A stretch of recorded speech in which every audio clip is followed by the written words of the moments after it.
안녕하십니까. 이델리온 전문가 홍프로입니다.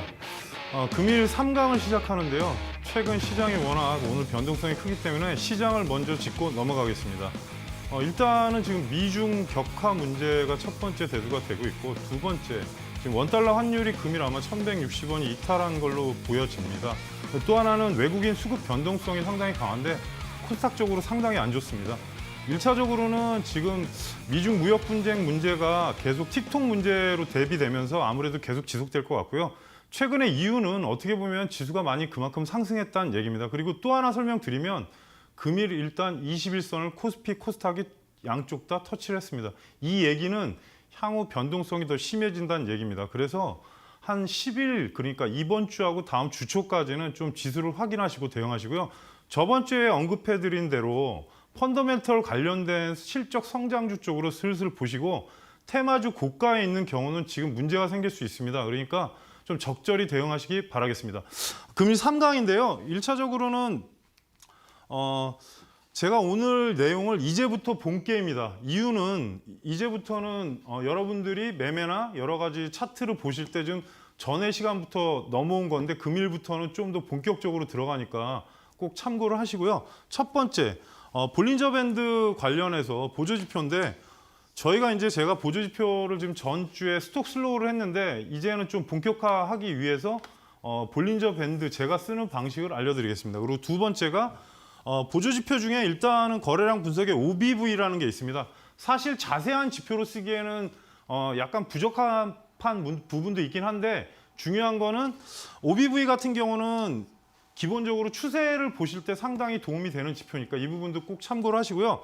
세 번째, 대량 거래량, 세력의 개입. 그러니까 종목이 거래량이 생성되지 않은 상태에서 움직임이 없습니다. 그래서 어찌 보면 거래량이 들어오면서 전체적인 시장도 움직이고, 또 하나는 그 종목의 변동성이 상당히 크게 됩니다. 네 번째, 종목 선정 방법과 고수의 매도 방법. 이 부분은 제가 일단 쓰는 방식이나 그런 내용을 좀 추각해서 알려드릴 테니까요. 전체적인 시장에 도움이 될 수 있는 내용으로 오늘 구성했으니까 잘 보시고 참고하셔서 대응하시기 바라겠습니다. 첫 번째, 보조지표 볼린저 밴드. 볼린저 밴드는 사실 밴드폭 거래법이라고 합니다. 이유는 볼린저 밴드가 선이 3개로 되어 있습니다. 근데 이 3개, 상한선, 중심선, 하한선이라고 하는데, 볼린저 밴드가 가진 특성이 있습니다. 그래서 밴드폭 거래법이라고 제가 이름을 줬고, 볼린저 밴드는 사실 개발자는 존 볼린저입니다. 주가의 변동에 따라 상하 밴드의 폭이 같이 움직이게 하여 주가의 움직임을 밴드 내에서 판단하고자 하는 방법입니다. 어찌 보면 되게 간단한 거는 밴드폭 안에 있을 때는 되게 보기가 편합니다. 그리고 주가가 이동평균선을 중심으로 표준 편차 안에서 움직인다는 것을 전제로 만들어진 겁니다. 그러니까 어찌 보면 이동평균선은 그대로 있고 볼린저가 그 부분 안에서 움직인다는 계산이 나오는 겁니다. 그래서 이동평균선을 기초로 만들어졌다, 그렇게 해서 해석하시면 되고요. 중심 밴드선이 사실 20선하고 거의 오차가 없습니다. 그래서 중심 밴드가 있고 위에 상단 밴드가 있고 밑에 하단 밴드가 있습니다. 그래서 저점 종목을 잡거나 상승폭이 나오는 움직임이 나올 때는 볼린저 밴드로 대응하는 방법도 되게 유용하게 사용하실 수 있습니다. 볼린저 밴드는 아까 말씀드린 대로 중간 밴드가 이제 20일 이동평균선과 동일하기 때문에 이 부분은 그냥 간단히 기억하시면 되고요. 상단 밴드는 사실 중간 밴드에서 플러스 1을 한 다음에 20일 표준 편차를 한 겁니다. 그러니까 사실 이런 설명을 해드리는 이유는 기본적인 거는 여러분들이 기억하시라고 말씀드리는 거고요. 이걸 외울 필요는 없습니다, 사실. 그리고 하단 밴드는 중간 밴드에서 2를 뺀 나머지 갖고 20일 표준 편차로 곱한 겁니다. 그러니까 20일을 기준으로 RA를 나눴다고 생각하시면 될 겁니다. 주가의 95% 이상은 볼린저 밴드 상한선과 하한선 사이에서 움직이는 특성이 있습니다. 그러니까 볼밴 밖으로 나갔을 때 회귀하는 그런 원칙을 좀 이따 보여드릴 건데, 사실은 볼린저 밴드가 수축과 팽창을 하면서 움직입니다. 그러니까 전체적인 시세가 날 때 상단선을 돌파를 하면서 위로 계속 올라가는데, 대신에 여기에 이제 이평선이 이렇게 나오겠죠. 그러니까 전체적인 흐름을 볼 때 사용하시고 그리고 하단 잡을 때 사용하시라고 알려드린 겁니다. 보합 횡보 국면에서는 밴드 폭이 좁아지는데 이는 일정 기간이 지나면 추세 전환이 되는 시점, 확장이라고 합니다. 확장. 그러니까 팽창과 확장이라는 말을 쓰고 중간에 밴드 폭이 좁아질 때는 이제 옆으로 횡보하면서 되게 답답하게 움직이는데 좀 이따 차트 보시면 그 부분이 다 보이실 겁니다. 그래서 볼린저 밴드는 여기 밑에 보시면 제가 수축, 압축, 확장, 팽창이라고 하는데 이게 포인트입니다. 다른 거는 크게 의미가 없습니다. 그러니까 전체적으로 보실 때 옆으로 박스권으로 움직인다 그러면 그거는 그냥 말씀드린 대로 수축, 압축입니다. 볼린저 밴드 상한선, 그러니까 주가 각이 상한선을 돌파 후 상한선 아래로 회귀하면 매도 포인트. 이게 어떤 말이냐면 좀 이따 차트 보면 나오시는데 위로 올라갔을 때 밴드 폭 밖으로 상한선 밖으로 나갔다가 이 고가를 돌파를 못하고 옆으로 가게 되면 다시 회귀, 돌아온다는 뜻입니다. 그러니까 되게 단순하긴 한데 매도 포인트로 잡을 때는 사실 도움이 많이 됩니다. 그리고 하한선이 중요합니다. 또 주가 각이 하한선 돌파 후 그러면 밑으로 이탈했다는 거 아닙니까? 그러면 굳이 밑으로 내려갔을 때 주가가 계속 빠지고 있는데 그 부분은 여러분들이 조심해야 될 건 어디까지 빠질지는 모릅니다. 단 볼린저 밴드 안으로 들어올 때가 있습니다. 그러면 하한선 안으로 회귀하면 매수 포인트. 좀 이따가 차트 보시면 다 나오는데 저점 매수의 어떤 기준점을 둘 수 있는 부분에서 볼린저 밴드를 사용하기가 되게 좋습니다. 그리고 중심선 같은 경우는 사실 20선을 기준으로 보는 건데 중요한 거는 20선을 저희가 사용할 때 볼린저에서 하한선으로 내려갔을 때 매수하는 건 상당히 부담이 됩니다. 그래서 종목을 사실 21선 근처에서 매수하고 상한선까지 노리는 방식으로 하시는 게 훨씬 안전성은 있고요. 일단 본인이 어느 정도 수준까지 올라가신다면 하한선에서 뭐 옆으로 가서 11선을 안착했을 때 진입할 수도 있고 여러 방법이 있습니다. 그건. 그래서 중심선 밴드 상향 돌파시는 매수, 중심선 밴드 하향 이탈시는 매도. 그냥 이거는 일률적으로 하는 거기 때문에 사실 이 부분을 무조건적으로 신뢰할 수는 없습니다. 거기에 이평선이라든지 거래량이라든지 뭐 여러 가지 복합적인 요소가 있고요. 지금까지는 기본적인 이론을 학습했습니다. 그래서 지금부터 기존에 일단 차트 그리고 최근에 여러분들이 궁금해하실 종목을 위주로 한번 보겠습니다.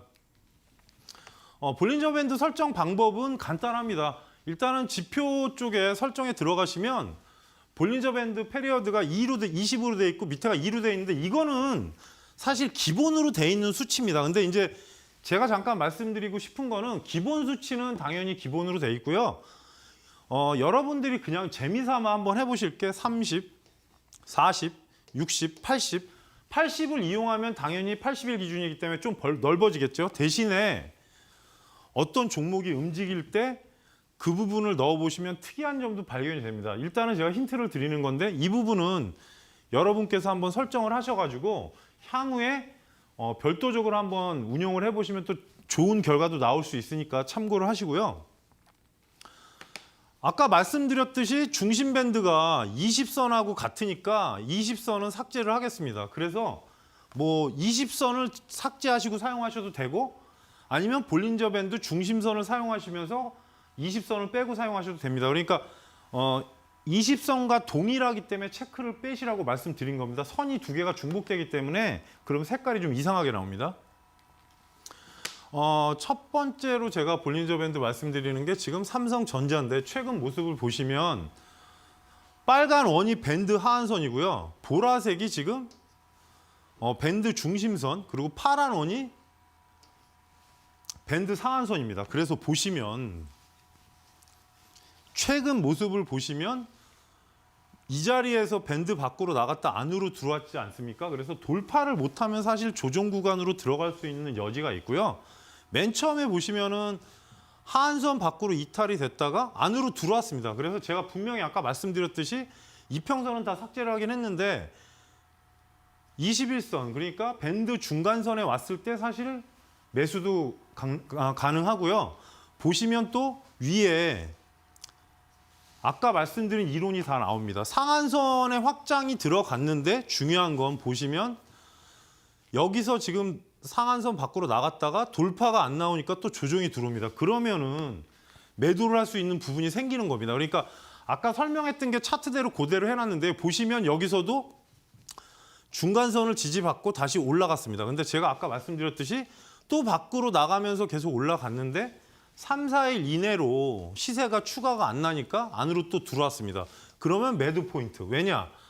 안으로 회귀하게 되면은 그만큼의 조정폭이 나옵니다. 근데 두 번째 올라갔을 때 중요한 시점이 있는데 잘 보시면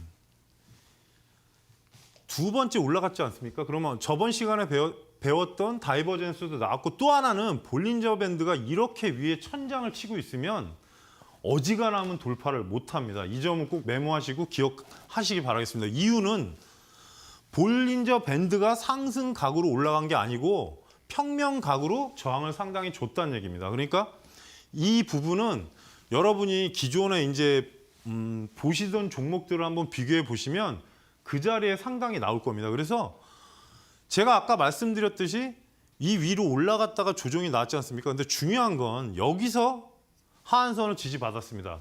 근데 중요한 거는 중심선이 위에 있는데 중심선이 하락각입니다. 보시면 그 다음에 종목 보시면 엄청나게 하락했습니다. 보이시죠? 여기 내려가는 거. 이유인 즉슨 이렇게 하락각이 나왔을 때는 사실 여기서는 사실 매수 포인트로 보기에는 상당히 무리가 있습니다. 왜냐? 20선이 제가 저번 시간에 가르쳐드린 이렇게 하락각으로 나오면 돌파하는 방법은 하나밖에 없습니다. 위에 올라가서 붙여가지고 옆으로 시간 끌다 올라가든가 아니면 기간 두고 두 번째는 제가 저번 시간에도 말씀드렸는데 갭으로 이 자리에서 시작하면 상단을 칠 수가 있습니다. 근데 그래서 21선 그러니까 중심선에 대한 흐름을 되게 자세히 보시라고 말씀드리는 건데 내려왔다가 또 분명히 또 이 안으로 또 들어왔습니다. 그 이후에 중심선, 그 다음에 상단선. 그러니까 반복 매매는 가능합니다. 그러니까 제가 아까 말씀드렸듯이 계속 빠지고 있는데 굳이 여기서 분할 매수하실 필요는 없습니다. 그리고 그 다음에 또 삼성전자 흐름 보시면 여기서도 지지가 떴죠. 그 다음에 이제 중심선, 상한선. 상한선에서 보통은 저는 그냥 통계적으로 5일 정도 보고 있는데 5일 정도 돌파 못하면 이렇게 흐릅니다. 근데 이탈하면 사실 기존에 이제 지지선을 거보면 그런 자리들이 나오는데 그 부분은 여러분들이 계속 하시다 보면 어느 정도는 체크가 됩니다. 그리고 또 하나 20선 다시 안착, 그 다음에 다시 상승. 근데 볼린저 밴드 밖으로 나갔다가 또 안으로 회귀했습니다.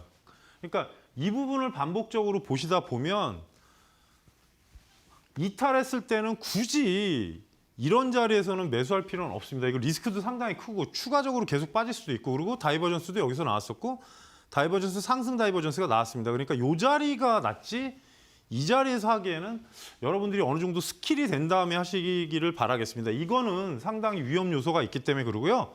그래서 파란 원 보시면은 지금 매도 자리를 제가 포인트로 해놓은 건데 일부러 삼성전자로 해놨습니다. 최근 위치가 좀 불안정한데 오늘 아마 이쪽으로 들어왔을 겁니다. 그래서 향후에 이제 어떤 흐름으로 움직일지 여러분이 한번 볼린저 밴드를 설정하시고 체크해 보시기 바라겠습니다.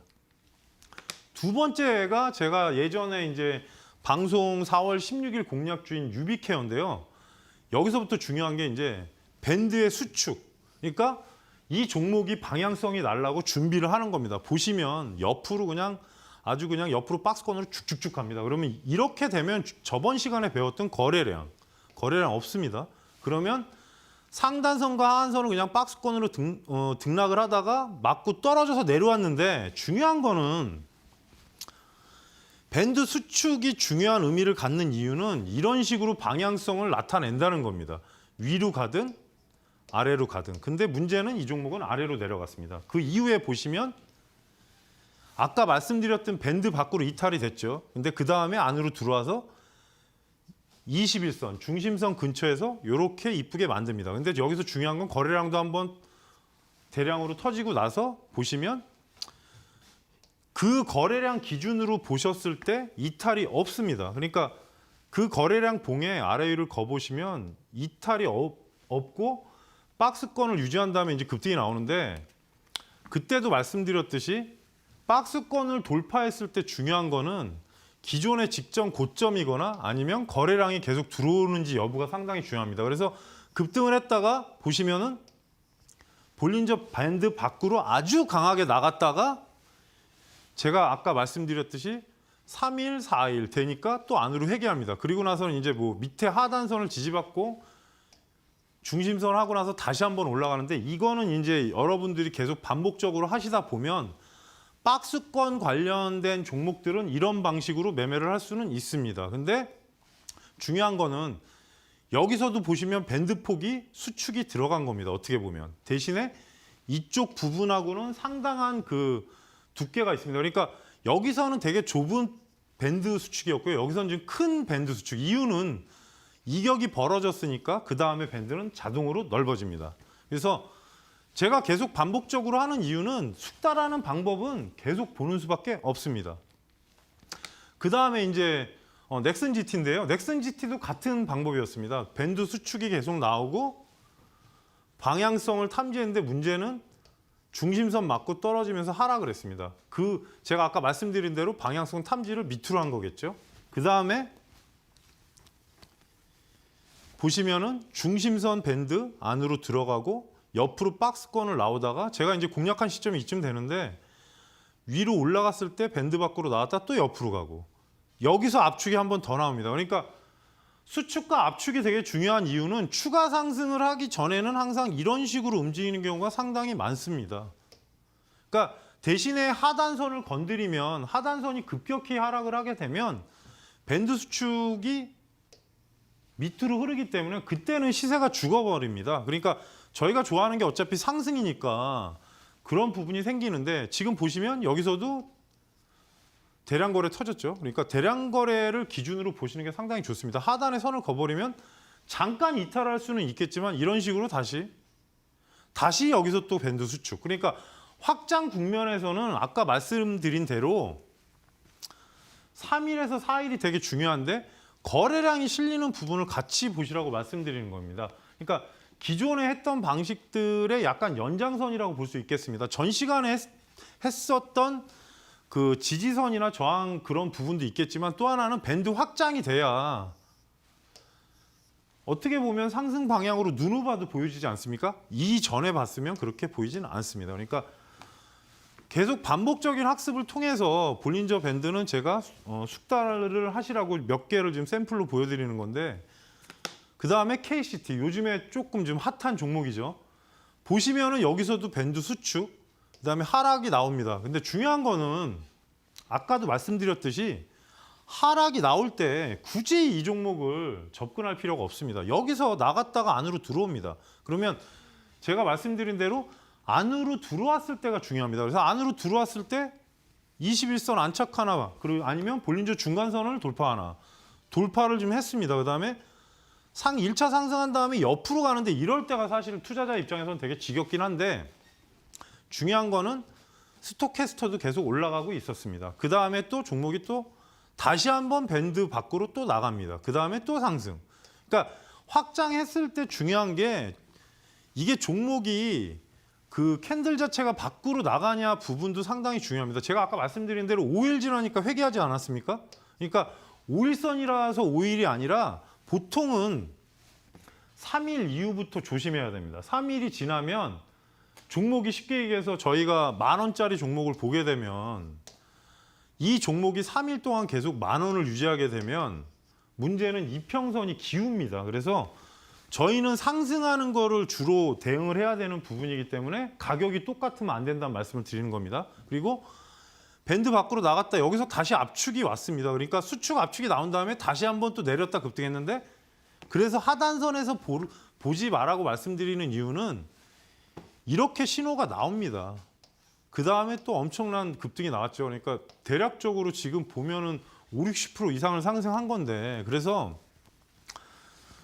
이 종목 또한 이 자리에서 한 이유는 기존에 흘렀던 자리에서 보시면은 이 선을 절대 깨지 않고 있었습니다. 그러니까 세력들이 개입한 이후에 종목이 흐르지 않았기 때문에 공략해갖고 꽤 많은 수익이 나왔던 종목인데요. 그 다음에 이제 드림텍 똑같습니다. 밴드 수축 압축 보시면 이렇게 옆으로 가다가 이 종목 또한 근데 이때는 사실 코로나19 때문에 좀 문제가 있었던 때라서 좀 이런 종목들이 되게 많긴 한데 하락으로 어떻게 보면 방향성을 위치를 정하고 나서 종목이 흐른 이후에 전체로 보시면은 또 이 종목 또한 이렇게 안착이 됩니다. 중심선에. 그 이후에 볼린저 밖으로 나갔다가 또 수렴을 하는데 중요한 거는 여기는 제가 그때 추세도 말씀드릴 때 보시면은 상승 추세로 보이지 않습니까? 그러니까 계속 말씀드리는데 이평선, 추세, 패턴, 뭐 볼린저 이런 식으로 여러분이 거래량을 다 보셔야 됩니다. 그러니까 어떻게 보면은 종합무술이라고 말씀을 드리는데 전체적인 거를 다 하셔야 그 종목에 대한 스킬이나 아니면 노하우가 쌓이면서 여러분들이 종목에 접근하기가 상당히 편하십니다.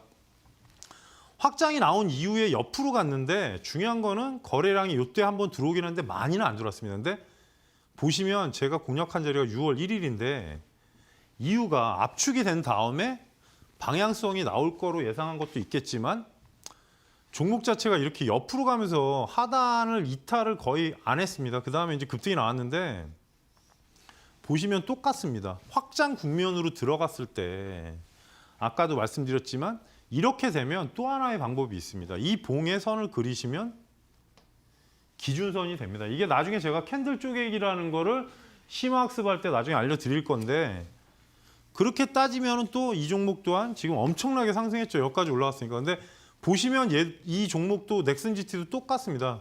드림텍도 똑같습니다. 그래서 추세가 상승 방향이냐 하락 방향이냐 그 부분을 탐지하는 부분도 중요하겠지만 거래량을 여러분들께서 꼭 체크를 하시면서 볼린저 밖으로 나갔을 때 이 종목이 하단으로 급격히 이탈을 하느냐 중심에서 계속 연결돼서 올라가면 이렇게 많이 올라갈 수 있고 여기서도 또 거래량 터지지 않았습니까? 그렇게 따지면 지금 전체적으로 종목이 상승 방향을 거의 4개월 정도 한 겁니다. 그 이후에는 보시면 아까 말씀드린 대로 장대봉이 나왔는데 선을 그어보십시오. 그러면 제가 5일 얘기하지 않았습니까? 중간을 깬다는 거는 일단은 시세가 끝났다는 얘기입니다. 그러니까 전체적인 거는 지속적으로 반복을 학습을 하시면서 익히시기 바라겠습니다.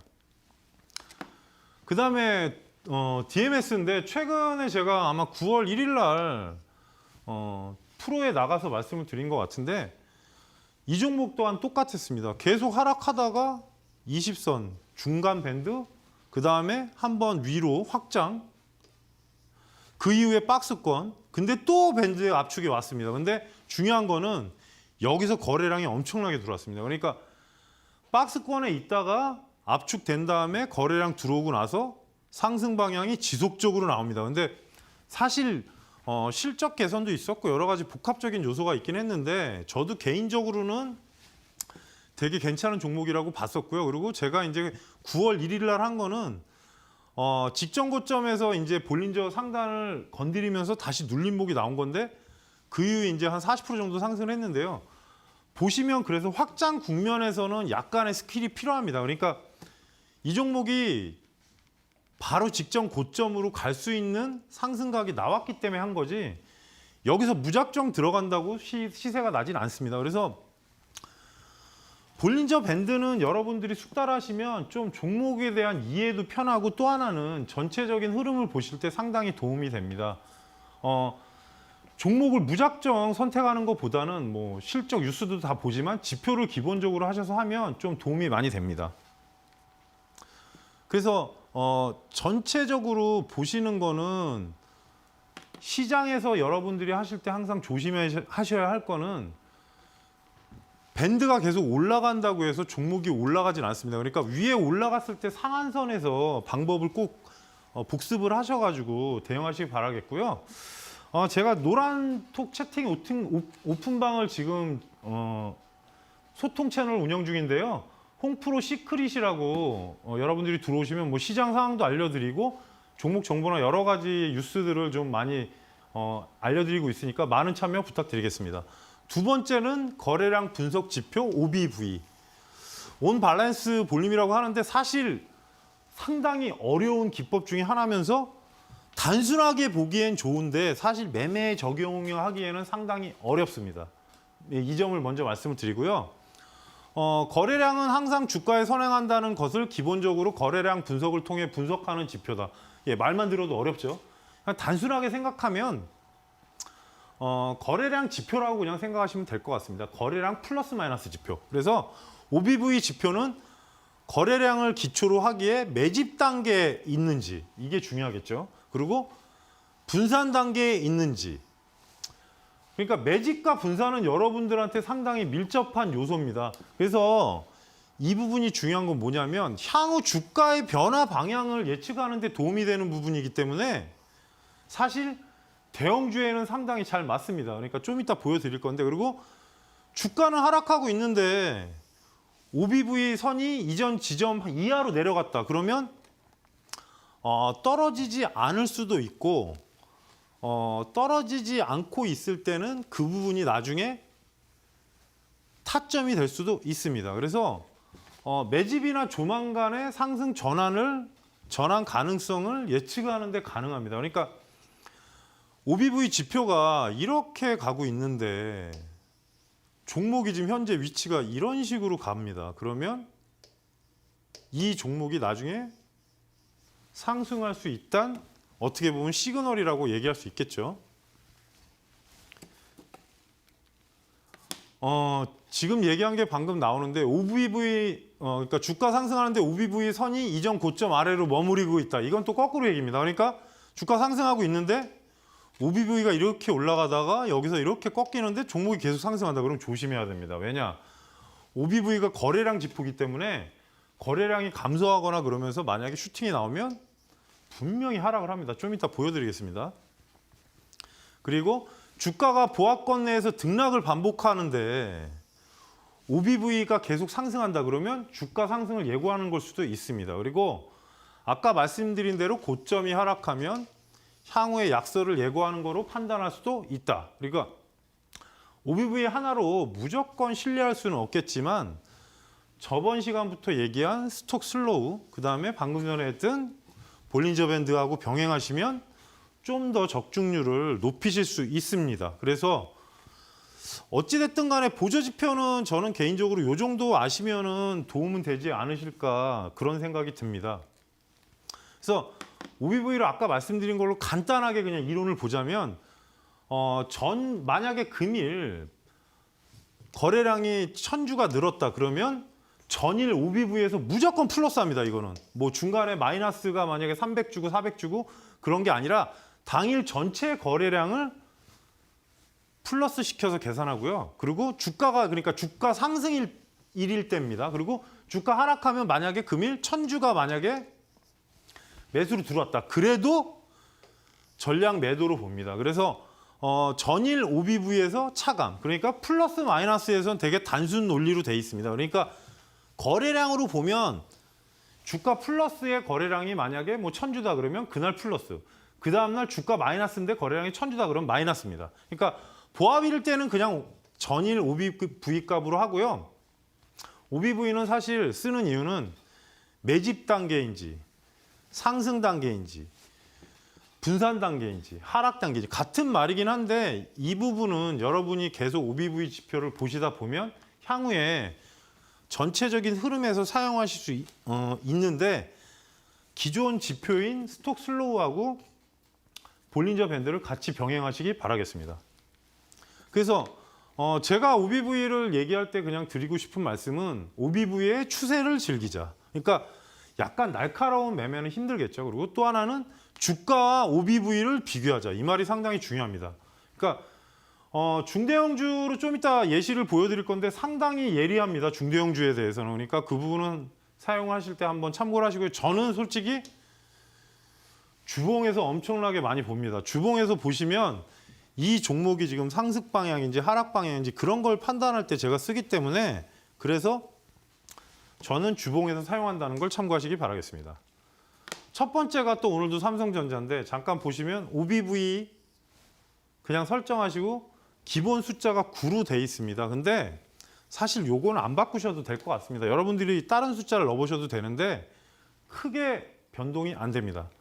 그러니까 구로 돼 있고 지수로 돼 있습니다. 이평 종류가 지수로 돼 있는데 이 부분은 그대로 설정해서 해보시고요.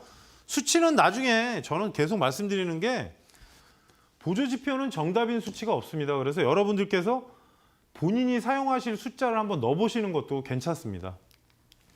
보시면 삼성전자 일봉입니다. 지금부터 중요한 내용이니까. 그러니까 볼린저 밖으로 나갔을 때 얘기를 드리지 않았습니까? 하락했다 올라왔는데 쌍봉. 근데 중요한 거는 OBV 밑에 보겠습니다. 어떻습니까? OBV가 꺾이기 시작했을 때 다이버전스 똑같이 나옵니다. 스타캐스터처럼. 그러니까 같이 보면 도움이 되는 게 여기서도 보시면 스토캐스터 제가 저번 시간에 알려드렸을 때 이거 다이버전스의 하나입니다. 근데 OBV도 보시면 같은 위치에 있는데 다이버전스 나왔습니다. 그러니까 늦었어도 여기서는 매도해야 된다는 결론이 나온 겁니다. 그리고 또 하나 주가도 내려가고 OBV도 내려가고 그러니까 거래량을 전제로 하기 때문에 이런 부분이 좀 예리하게 나옵니다. 그리고 또 하나는 이쪽에서는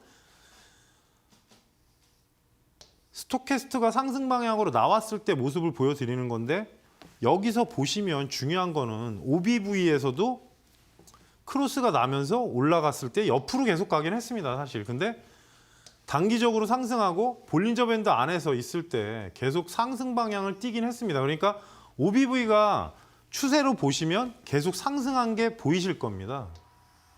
그래서 OBV도 다이버전스를 사용할 수는 있는데 OBV는 조금 예민한 부분이라 사실 디테일하게 매매하기는 좀 어려우니까 한번 참고를 하시고요.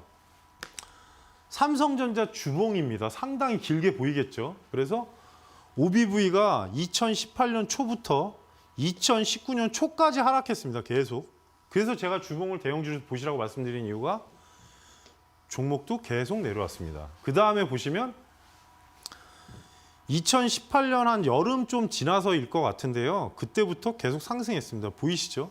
그래서 OBV랑 주가 위치랑 대형주는 상당히 잘 맞습니다. 그리고 코로나19 때문에 또 급락 나왔다가 여기서 보시면 또 상승 방향이 나오긴 나옵니다. 그러니까 주봉에서 제가 사용하는 이유는 이게 지금 상승 각인지 이 종목이 하락 각인지를 정확히 판단하기 위해서입니다. 그러니까 굳이 내려가는데 하고 싶은 생각은 없어서 일단은 OBV를 사용한다는 점을 다시 한번 말씀드리겠습니다. 그리고 SK 하이닉스. 하이닉스도 보시면은 일봉에서 상승이 계속 나왔죠, 여기서. 근데 제가 아까 말씀드렸듯이 여기서 다이버전스. 여기서는 사실 좀 늦게 나왔습니다, OBV에서는. 근데 중요한 거는 주가를 보시면 볼린저 밖으로 나갔다 급격히 하락 나올 때 보시면 OBV도 급격히 꺾입니다. 그래서 스토캐스트와 병행하면 동일한 위치는 나옵니다. 근데 OBV가 좀 느리다 보니까 여러분들한테 말씀드리는 게 병행해서 쓰시면 딱 매도 포인트가 보입니다. 그러니까 다이버전스라는 게 사실 여러 가지 용어로 사용을 하는데 이제 뭐 위에서 같은 방향에서 그 다음에 이 캔들은 올라갔는데 보조지표가 못 올라가면 다이버전스라고 하는데요. 보시면은 그래서 OBV 내려가면서 이 종목 또한 엄청 내려갔죠. 근데 제가 최근에 방송에서 매도라고 했던 시점이 보시면은 사실 맞습니다, 자리가. OBV도 급격히 꺾이고 그리고 제가 말씀드린 물이 나옵니다. 스토캐스트에. 그러니까 전체적인 방향을 볼 때 이평선이나 볼린저 밴드 중심선, 상한선 다 이용하시면 솔직히 아주 소형주 아닌 이상은 빠져나가지 못합니다. 그러니까 전체 시장에서 보실 때 저는 중요한 거는 흐름이라고 봅니다. 그러니까 추세를 알아야 종목을 알지 저희가 추세를 모르는 상태에서는 대응하기 상당히 어려워집니다. 그 주봉을 보셔도 올라갔을 때 OBV 계속 올라갔습니다. 그리고 내려갔을 때도 계속 내려갔습니다. 그러니까 계속 말씀드리는데 주봉에서 대형주는 되게 잘 맞습니다. 여러분들한테 말씀드렸을 때 이 부분을 왜 말씀드리느냐. 대형주를 많이 하시는 분들은 OBV를 숙달하시면 전체적으로 여러분이 종목에 대한 그 대응법이나 시장에 대한 또 어떻게 보면 활용도가 생길 수 있기 때문에 말씀을 드리는 거고요. 그래서 보시면은 여기서 크로스 나고 OBV도 하락세. 그리고 최근까지 보시면 되게 안 좋았습니다. 요즘에 주가가 괜찮게 움직이긴 하는데요. 보시면 OBV 하락 나왔습니다. 그러니까 주봉은 그만큼 보폭이 크기 때문에 다르긴 한데 보시면은 원래 위 상단에 있을 때 이 자리에서도 계속 매도 시그널은 나왔다는 겁니다. 그러니까 거래량을 기준으로 하는 지표이기 때문에 예리하게는 안 나와도 전체적인 추세 볼 때는 상당히 도움된다는 거를 지금 차트로 보셔도 알겠죠. 그 다음에 이제 현대차인데 현대차도 똑같았습니다. OBV 보시면 지금 계속 하락했던 이유가 스톡캐스터도 하락, OBV도 하락. 그러니까 두 가지 지표가 동시에 맞을 때는 아무리 보조 지표라고 해도 거의 틀리지 않습니다. 여러분한테 말씀드리는 게. 그리고 최근에 뭐 엄청나게 급등하고 오늘도 많이 올랐는데 현대차 같은 경우는 지금 보시면은 상승 방향으로 나왔을 때 볼린저 압축 부분 나오지 않았습니까? 그러니까 아까 말씀드린 그리고 장시간에 어떻게 보면 박스권 형태 그리고 OBV 상승, 스톡캐스터도 상승 그리고 최근에도 꼭대기 올라와 있습니다. 그러니까 80 구간에 있다는 소리입니다. 강하다는 얘기겠죠. 그래서 말씀드리는 게 대형주 보실 때는 OBV를 같이 보시면 상당히 도움이 된다. 그러니까 현대차도 주봉 보시면 똑같습니다. OBV 떨어지면서 같이 떨어지고 그 다음에 이제 최근에 OBV가 이제 다이버전스 상승 다이버가 뜨면서 이제 급등을 했는데, 그러니까 어떻게 보면 볼린저와 여러 가지를 병행하면 전체 추세 보는 데 상당히 도움이 돼서 설명드리는 거고요. 매매에 아주 바로 이용하기엔 좀 부적합하니까 스톡 슬로우하고 볼린저 밴드 같이 병행하셔가지고 이용하시기 바라겠습니다. 이제 중요한 내용인데요. 대량 거래량, 세력의 개입. 저희가 제일 봐야 될 군이죠. 이 내용이. 그래서 오랜 기간 움직이지 않던 주가가 상승하기 시작하면 크게 상승하는 경우가 있습니다. 그래서 이때 대량 거래량이 수반되고 캔들 또한 장대 양봉이 발생하는 특징이 나타납니다. 1년에서 2년 이상 거래량 없이 박스권의 흐름을 보인다. 이런 종목이 거래량이 터지면 엄청나게 올라가죠. 그래서 대량 거래량은 사실 절대 개인이 만들 수가 없는 패턴입니다. 이게 세력이 개입했거나 어떤 뭐 세력이란 게 일정 외국인, 검은 머리 외국인이라는 표현도 쓰고 뭐 기관도 있고 여러 가지 있는데 어느 일정의 그 기관이나 단체겠죠. 근데 일봉으로 체크하되 주봉으로 비교하면서 대량 거래량이 발생하는지 체크를 하시고요. 장기간 거래량이 없는 종목은 사실 일주일에 한 번씩은 한번 보실 필요가 있습니다. 그리고 1년에서 5년 사이에 대량 거래량과 비교하시면 어떻게 보면 세력주 매매할 때 필요한 노하우긴 한데요. 이 부분은 꼭 참고를 하시고요. 대량 거래량이 나온 장대 양봉의 캔들을 기준봉. 이게 상당히 중요합니다. 그러니까 장대 양봉의 거래량이 밑에도 실렸다. 그러면 이 기준봉을 아래 위로 선을 그어가지고 그 봉행 박스권에서 어떻게 흐름이 나오는지 체크를 하시고요. 대량 거래량 이후 거래량 감소에도 주가 관리가 된다면 이건 되게 중요한 겁니다. 그래서 오늘 이게 아마 중요한 내용이기 때문에 제가 좀 자세히 알려드리는데요. 제가 소통 채널을 운영하고 있습니다. 그래서 노란톡 채팅방, 오픈 채팅방에 홈프로 시크릿으로 들어오시면 뭐 이 부분에 대해서도 또 따로 말씀을 드리겠습니다. 그래서 지금 보시면은 이제 세력주나 마찬가지로 넥슨 GT, 그러니까 넥슨, 국내에는 넥슨이 없기 때문에 넥슨 GT로 상장사로 하는데요. 지금 보시면은 대량 거래량 처음에 발생된 게 이 날짜입니다. 보시면 7월 이후에 최대 거래량입니다. 2019년. 그러면 그동안에 거래량이 거의 없었다는 얘기죠. 그러니까 그 기준 봉에다 아래 위로 선을 그어놨습니다. 그래서 여기서부터 보시면 거래량도 최대. 그리고 위에 캔들도 최대. 그 다음에 보시면 그 밑으로 이탈한 적이 거의 없습니다. 그 이후에 이제 밴드 확장하면서 계속 올라가는 건데 중요한 거는 거래량이 들어왔을 때 그 종목은 꼼꼼하게 분봉과 주봉을 다 볼 필요가 있습니다. 그래서 반복적인 학습으로 지금 같은 종목을 보여드리는데 보시면 여기서도 대량 거래량. 근데 중요한 거는 그 이후에 거래량이 줄었습니다. 근데 주가는 내려가지 않습니다. 그러니까 어느 정도 관리를 하고 있다는 얘기겠죠. 그러니까 주봉은 저희가 왜 체크하느냐. 만약에 올라갔다가 갑자기 내려올 수도 있지 않습니까? 무조건 올라간다는 보장은 없으니까. 그래서 보시면은 전체 거래량 보시면 이 거래량이 생긴 게 요 이전엔 없었습니다. 그 이전에 약간 들어온 건 있지만 없지 않습니까? 그러니까 최대 거래량이 들어왔다는 건 제 말로 이제 형님들 입장, 세력들이 입장했기 때문에 그 다음에 급등이 한번 심하게 나왔고요. 그러니까 주가가 올라가지 않으면서도 전체적인 흐름에서는 거래량이 줄었는데도 불구하고 유지하고 있다는 건 세력 관리를 한다는 소리입니다. 그러니까 이 점은 꼭 참고 머릿속에 익히시기 바라겠습니다. 그 두 번째, KCT인데 KCT 같은 경우도 대량 거래량이 생성이 됐습니다. 근데 보시면 그 다음에 거의 한 달 보름 동안 옆으로 가긴 했습니다. 그러니까 기준봉을 그래서 제가 왜 체크하시라고 말씀드리느냐. 요 기준봉에 보시면 밑에 거래량도 생성되고 그 거래량을 기준으로 그 거래량을 뛰어넘은 그러니까 중간에 한번 거래량이 들어왔습니다. 보이시죠? 그러니까 위로 한번 상승이 그러니까 어떻게 보면 테스트봉이라고 볼 수 있겠습니다. 그래서 이 KCT 또한 옆으로 가다가 한 달 보름 후에 급등 나오는 거 보이시죠? 근데 다시 또 최대 거래량이 한번 발생이 됐습니다. 근데 사실은 최대 거래량 나온 다음에 급격히 하락하면 그 밑으로 가야 되는데 안 내려갑니다. 그 이후에 또 다시 급등. 그러니까 저도 사실 여기까지는 생각을 못 했는데 최근 모습이 상당히 좋았다. 오늘 아마 조정이 나왔을 겁니다. 그러니까 대량 거래량이 나오면 무조건 그 캔들과 동시에 비교. 그다음에 보시면 똑같습니다. 그러니까 주봉에서 요 자리에서 대량 거래량이 들어왔는데 아까 말씀드린 대로 주가가 급격히 이탈 안 합니다. 그러니까 주봉은 사실 일주일에 봉이 하나밖에 안 나오지 않습니까?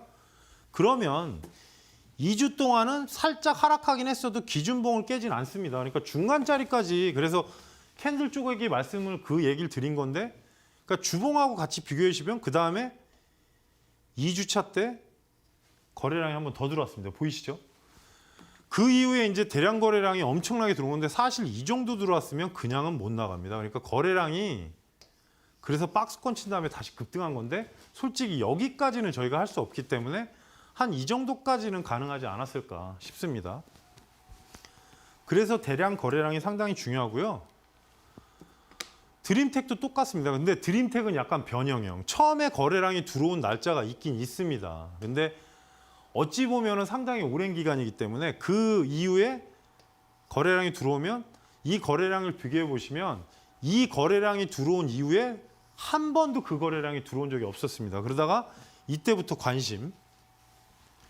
그 이후에 보시면은 캔들 세워놓고 옆으로 또 갔죠. 압축이 그러니까 볼린저 압축 나오고 거래량이 없었는데 갑자기 거래량이 엄청나게 들어옵니다. 그렇게 따지면 잘 생각해 보실 게 기존 이 거래량의 거의 5배가 넘습니다. 그러면 사실 요거 올리고 끝나진 않습니다. 세력이 개입이 됐다는 거라서 아까 말씀드린 대로 기준봉에서 선을 그어보면 거의 그 자리에서 이탈이 안 됩니다.